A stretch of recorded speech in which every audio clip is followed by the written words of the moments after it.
ஆரத்தி ரெடியா இருக்கா ஐயர? எல்லாம் ரெடியா இருக்குது. ஓய், அந்த பிள்ளைவாளுக்கு தான் வெயிட் பண்ணிட்டு இருக்கேன்.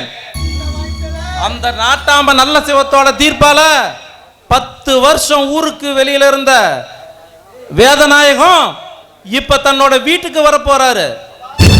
எல்லா ஏற்பாடும் சரியா இருக்கணும்.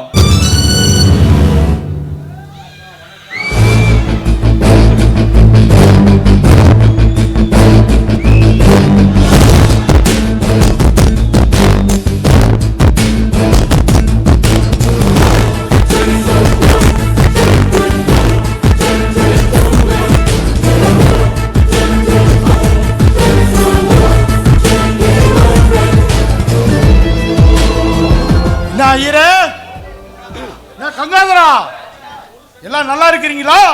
எல்லாம் சேமமா இருக்கும் உங்களோட புண்ணியத்துல. ஏடா வேலு, ஐயா நல்லா இருக்கிறியா? ஐயா, சாமி இல்லாத கோவில்ல பூசாரி சந்தோஷமாவா இருக்க முடியும்? ஏதோ அப்படி இருக்குங்க ஐயா. ஆமா வேதநாயகம், பார்க்கிறவன் கையெடுத்து கும்பிடுற மாதிரி இருந்த உங்களை 10 வருஷம் பரவேசம் அனுப்பிட்டான் அந்த நல்ல சிவம்.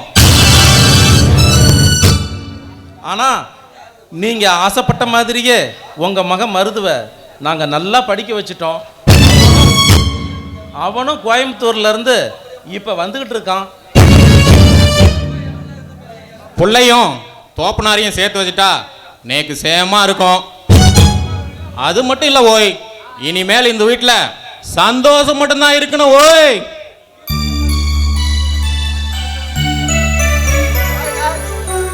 அப்பா மருது, எப்படிப்பா இருக்கிறா? நல்லா இருக்கேன்பா, ஆசீர்வாதம் பண்ணுங்கப்பா.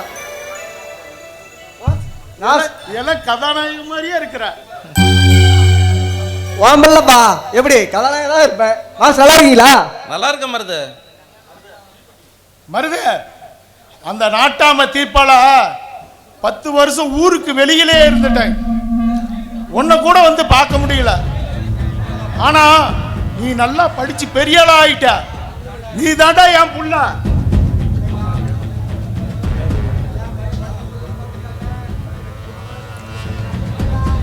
அதான் ஓய், பிள்ளையாண்டாலும் படிப்பை முடிச்சுட்டு ஊருக்கு வந்துட்டால், நீங்களும் ஆத்துக்கு வந்துட்டேல்.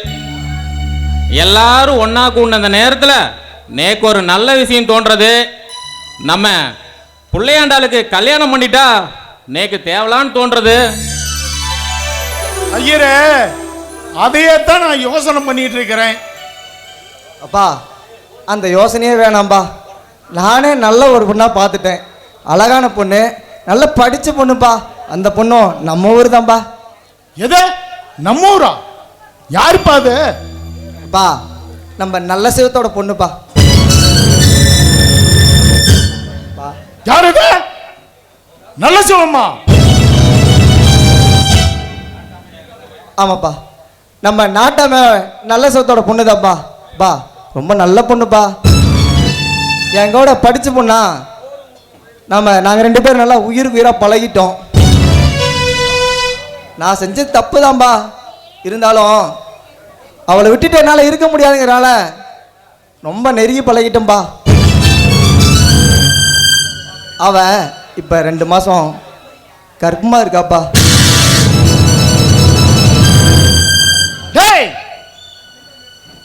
மருது, உன் ஆசைக்கு எப்பவும் நான் குறுக்க வர மாட்டேனா?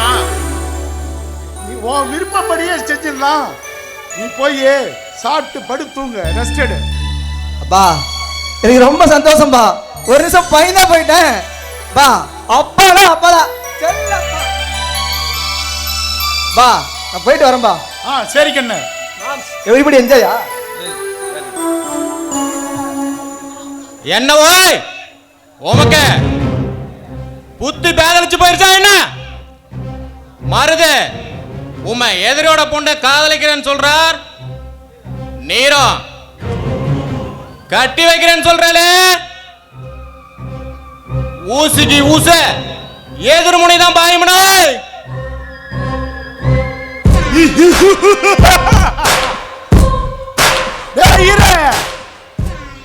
இதை விட நல்ல செய்தி யாரையா சொல்ல முடியும்?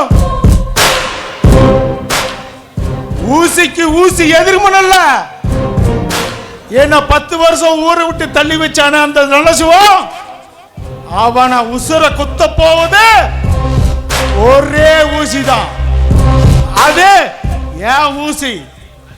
மான மரியாதையா இந்த மந்தகாசமா இருந்த அந்த நல்ல சிவம் மண்ண காவ வைக்க போறேன் பாரு. ஆமா வேதநாயகம், இதுதான் சரியான சந்தர்ப்பம். சின்ன மீனை போட்டு பெரிய மீனை பிடிக்கிற மாதிரி அந்த நல்ல சிவத்தோட பொண்ணை வச்சு அவனை நாம பழி வாங்கிடணும். நல்ல சிவம்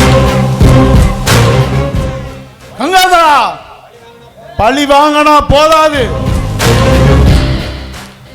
அவன் குடும்பத்தையே சீரழிச்சு சின்ன பின்னமாக்கி இந்த ஊர்ல நடு தெருவுல பிச்சை எடுக்க வைக்கணும். சரி ஐயர கங்காதரா, நாம பேசின விஷயம் எதுவும் என் பையன் மருதுவுக்கு தெரியக்கூடாது. தெரிஞ்சா பிரச்சனை ஆயிடும். சரிங்க. நல்ல சிவம், இந்நேரம் அந்த அச்சையா தான் கற்பமாங்கிறத அவ அப்பா கிட்ட சொல்லிருப்பா. அவ அப்ப நம்ம கால்ல வந்து விழ போறான்டா.